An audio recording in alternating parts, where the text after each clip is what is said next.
There is a taste that lives not on the tongue but in the soul. For me, it's the sharp, sweet burst of a sun-ripened tomato captured in a glass jar on a blistering August afternoon. It's the flavor of my grandmother's pantry, a cool, dim sanctuary lined with jewel-toned jars of peaches, green beans, ruby-red raspberry jam. Each lid, sealed with a satisfying pop, held more than just food. It held a story, the story of a season's hard work under a patient sun, a promise kept to the future. Welcome back to the Colony Legacy. In a world of grocery stores with year-round strawberries and endless aisles of packaged meals, one community still eats by the season. Today we open the door to the Hutterite pantry and discover the lost arts of true food security.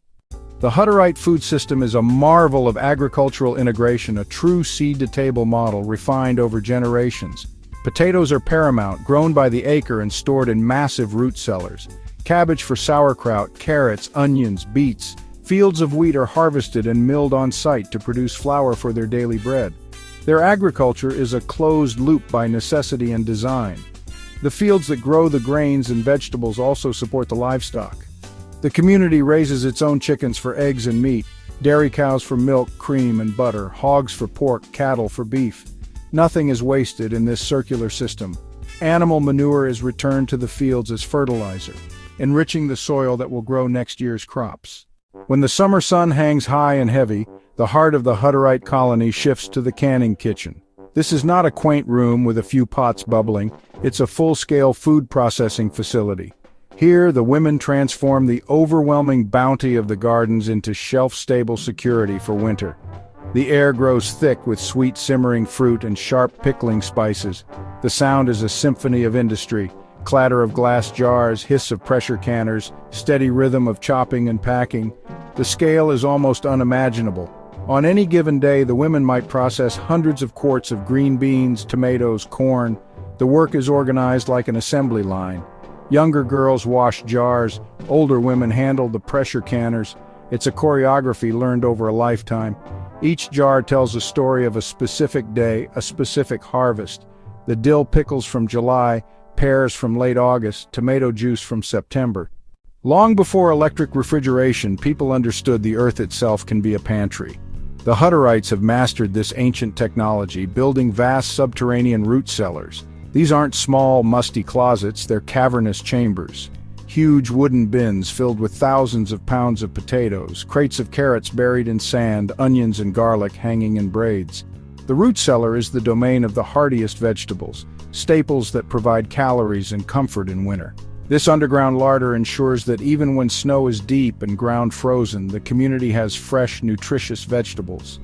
Walking through a Hutterite root cellar in midwinter is a profound experience, a testament to foresight and trust in low-tech methods. Many colonies still rely on ancient arts of curing and smoking. The smokehouse is a place of culinary alchemy, where fresh pork becomes savory bacon and hams that last for months. Prime cuts are rubbed with salt, sugar, and spices, a recipe perfected over generations. The salt draws out moisture, creating an environment where bacteria cannot thrive. After curing, meat hangs for days in cool, gentle smoke from apple or hickory wood. The smoke acts as antimicrobial agent and imparts rich, smoky taste that cannot be replicated artificially. Sausage making is another critical preservation technique. Scraps are ground, mixed with spices, and stuffed into casings. These sausages are smoked or dried, creating durable protein that flavors soups, stews, and dishes throughout winter. In the Hutterite pantry, you find whole hams hanging from rafters, long links of smoked sausage, each a product of the community's own hands. Beyond canning and smoking lies another more mysterious world, fermentation. This is the ancient magic of controlled decay. For the Hutterites, fermentation is not a trendy health fad, it's an essential pillar of their winter diet. They produce sauerkraut on an epic scale, huge stone crocks, some holding 50 gallons or more, finely shredded cabbage layered with salt and pressed down to release its juices. The process that follows is a quiet miracle. Salt creates brine that protects cabbage while allowing beneficial lactobacillus cultures to thrive. The result is vitamin-rich probiotic food that provides crucial vitamin C during winter. But fermentation extends beyond cabbage. Milk is cultured into clabbered milk, yogurt, kefir. Cream becomes butter and cheeses preserve the goodness of milk for months. The operational hub for this entire food system is the communal kitchen, the S-simmer. This is where preserved bounty transforms into daily meals. More than a cooking place, the kitchen embodies the Hutterite ethos: frugality, respect for resources, absolute efficiency. Here, zero waste is not a slogan, it's a way of life. The women see potential in every scrap and peel. Potato peels, carrot tops, vegetable scraps are collected and taken to the pig pen and chicken coop, supplementing animals' feed, turning potential waste back into future food. This closes the loop. Nutrients from soil are utilized directly by people, indirectly through animals. A simple, elegant cycle of use and reuse. The women here are not just cooks, they are stewards of the pantry, guardians of the community's nourishment, ensuring every seed, every animal, every hour of labor is honored. As we look at the Hutterite pantry, it's easy to feel nostalgia, a longing for connection we have lost. The memory of grandmother's pickles, mother's strawberry jam is powerful. What are your food memories? Perhaps you remember applesauce simmering, potatoes being tipped into wooden bins, or a family recipe written in grandmother's handwriting.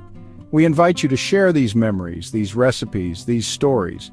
In doing so, we piece together the beautiful mosaic of our own food heritage. The Hutterite way shows us this knowledge is not lost, but actively practiced and passed on.